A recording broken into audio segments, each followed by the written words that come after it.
কথাবার্তা টিভির পর্দায় স্পেশাল এডিশনে এই মুহূর্তে আমরা আছি নব উদ্যোগ আয়োজিত উইন্টার কার্নিভাল, যেটা হরিদেবপুর 41 পল্লীর গ্রাউন্ডে হচ্ছে এবং সেই কার্নিভালে সারা জাগানো সবার রেসপন্স এবং শুধু রেসপন্স না, আমাদের মধ্যে উপস্থিত আছেন বিভিন্ন চিত্র তারকা। তাদের সাথে কথা বলে নেব এবং জেনে নেব তারা কি বলছে এই কার্নিভাল নিয়ে। আসুন কথা বলেন। এই মুহূর্তে আমরা কথা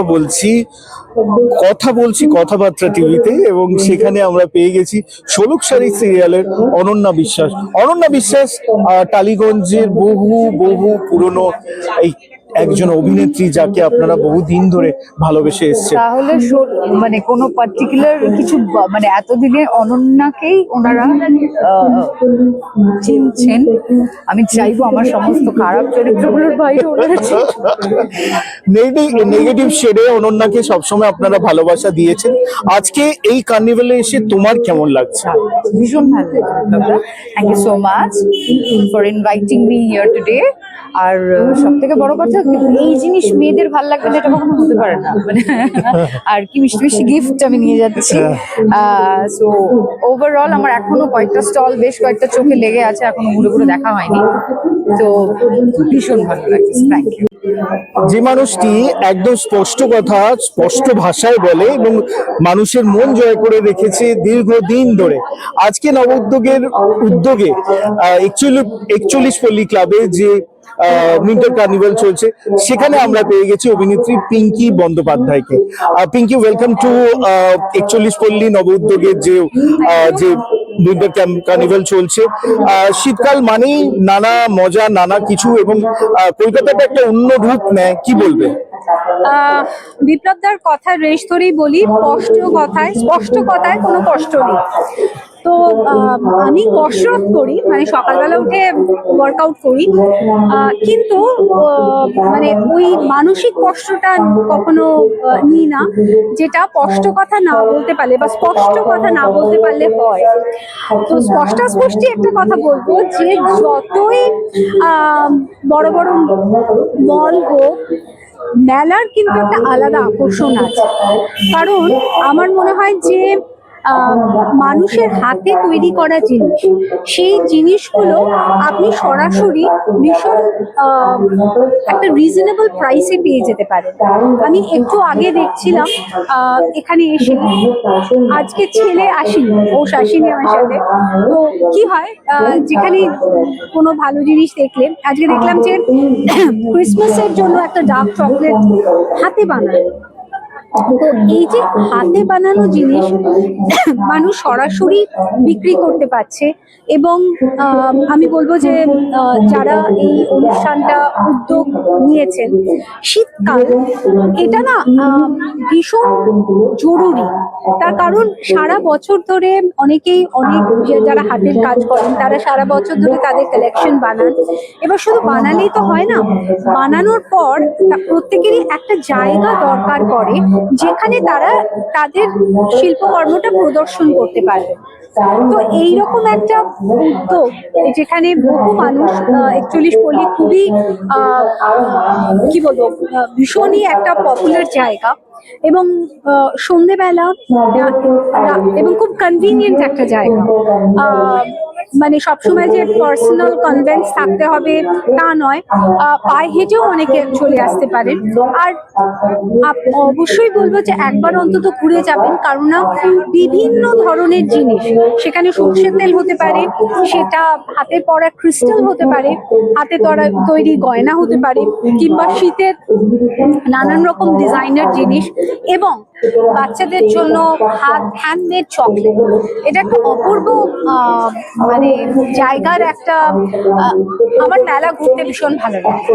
এটা হচ্ছে এক কথা। আর একটা জিনিস, বিপ্লবদাকে অনেক অনেক ধন্যবাদ, কারণ বিপ্লবদার জন্যই শীতকালে এইরকম বিপ্লব মাঝে মধ্যেই ঘটে যায়।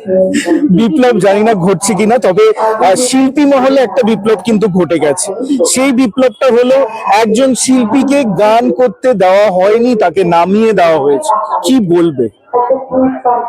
বিপ্লবদা, ঘটনাটা সত্যি কথা বলতে কি, আমি টু বি ভেরি অনেস্ট, আমি কি হয়েছে বিষয়টা আমি এখনো পর্যন্ত অবগত নই। কারণ আমি আজকে সকাল থেকেই একটি সিনেমা দেখতে গিয়েছিলাম, কিশোরলয়ের গল্প বলে। তো ওইখানে আমি একটু ব্যস্ত ছিলাম, তো আমি বিষয়টা কি হয়েছে না হয়েছে সেটা আমি এখনো পর্যন্ত জানি না। তবে ঘটেছে সঙ্গীত শিল্পী লগ্নজিতার সাথে, এটুকু আমি জানি। তো সুতরাং না জেনে আমি এই বিষয়ে কোনো রকম মন্তব্য করব না। তবে যেটুকু বলতে পারি যে যে কোনো ধরনের শিল্পই মানুষের স্বাধীনতার একটা বহিঃপ্রকাশ। আমরা গান হোক, লেখা হোক, আঁকা হোক, কিছু না কিছু ভাবে তো একজন শিল্পী তার মনের ভাবটা প্রকাশ করে। তো সেই স্বাধীনতা যদি কোথাও খর্ব হয় সেটা কিন্তু চিন্তার বিষয়। এবার কথাবার্তা টিভি পর্দায় যে অভিনেত্রীর সঙ্গে আপনাদের মুখোমুখি করাচ্ছি তিনিও আর কেউ নন, বিশিষ্ট অভিনেত্রী অঙ্কিতা ব্রহ্মা। শীতকাল মানেই অঙ্কিতা বিভিন্ন কার্নিভেল, বিভিন্ন জায়গায় মেলা, এবং বাঙালির কাছে এই শীতকালটা খুব স্বল্প সময়ের জন্য থাকে, কিন্তু মানুষ একদম 100% এনজয় করার চেষ্টা করে। এবং ইদানিং কলকাতায় ঠান্ডাটাও ভালো পড়েছে। তোমার কাছে শীতকালের সিগনিফিকেন্ট এবং আজকে হরিদেবপুরে এই নব উদ্যোগের যে অনুষ্ঠানে এসে তোমার কেমন লাগছে? ভীষণ ভীষণ ভালো লাগছে প্রথমত, কারণ সত্যি তোমার থ্রু দিয়ে চেনাশোনা অনেক মানুষদের সাথে। যখন আমাকে অনেকজন চিনত না বা আমি অনেকজনকে চিনতাম না, তখন থেকে বিপ্লবের সাথে আমার খুবই আলাপ। সেই সূত্রে মধুমিতাদির সাথে আলাপ, আর সেই সূত্রে এখানে আসা, ম্যাক্সিমাম অনেক বছরই আসা হয় মধুমিতাদির সবই অনুষ্ঠানে। আর শীতকাল বলতে তো কপালি, শীতকাল বলতেই রোদ্দুর, চিড়িয়াখানা, সবকিছু মিলিয়ে মিশে মেলা ভীষণ ভালো লাগে। আর মেলাতে ইউজুয়ালি খুব একটা যাওয়া হয় না, কিন্তু এই কাজের সূত্রেই আসে। Thank you. কথাবার্তা টিভি পর্দায় এবারে যাকে আমরা পেয়েছি এই নব উদ্যোগের উইন্টার কার্নিভালে, তিনি আর কেউ নন, আমাদের সবার প্রিয় প্রিয়াঙ্কা মুখার্জি। তার ইতিমধ্যে সিরিয়াল চলছে আকাশ আটে খনার কাহিনী। উইন্টার কার্নিভালে এসে তোমার কেমন লাগছে নব উদ্যোগের এই উদ্যোগে? নব উদ্যোগের এই উদ্যোগকে আমি কুর্নিশ জানাই যে এত সুন্দর একটা অনুষ্ঠান পরিবেশন আপনারা করছেন। আর প্রত্যেককে অসংখ্য ধন্যবাদ যে আমাকে এভাবে আমন্ত্রণ করে সম্মানিত করার জন্য। আর বিপ্লব দা, যিনি ছাড়া হয়তো আমি এই সুন্দর অনুষ্ঠানটায় পার্টিসিপেট করতে পারতাম না, বিপ্লব দাকে অসংখ্য ধন্যবাদ জানাই। আর আমি আগেই বলেছি বেহালা আমার পাড়া, আর বেহালার খুব কাছে হরিদেবপুর। তো সেখানে এসে নিজে খুব ভালো লাগছে, মনে হচ্ছে একটা ফ্যামিলি। লাইক মানে মেলা তো আমরা তো অ্যাকচুয়ালি এখন শপিং মল, শো অফে খুব বিশ্বাসী। তো মেলা মানে একটা আলাদা একটা অনুভূতি, ফিলিংস। আমি দ্বাদশে পড়তাম, তো ওখানে আমার চণ্ডী মেলা হতো, খুব ফেমাস চণ্ডী মেলা। তো ওই একটা আলাদা মনে হচ্ছে আমার, যেন একটু এটা ঘুরে দেখবো, যে এটা একটু মানে ট্রায়াল করব। খুব ভালো লাগছে দেখতে। আর এত সুন্দর, আপনারা সবাই প্লিজ ভিজিট করুন, আর ভালো লাগবে আপনাদের।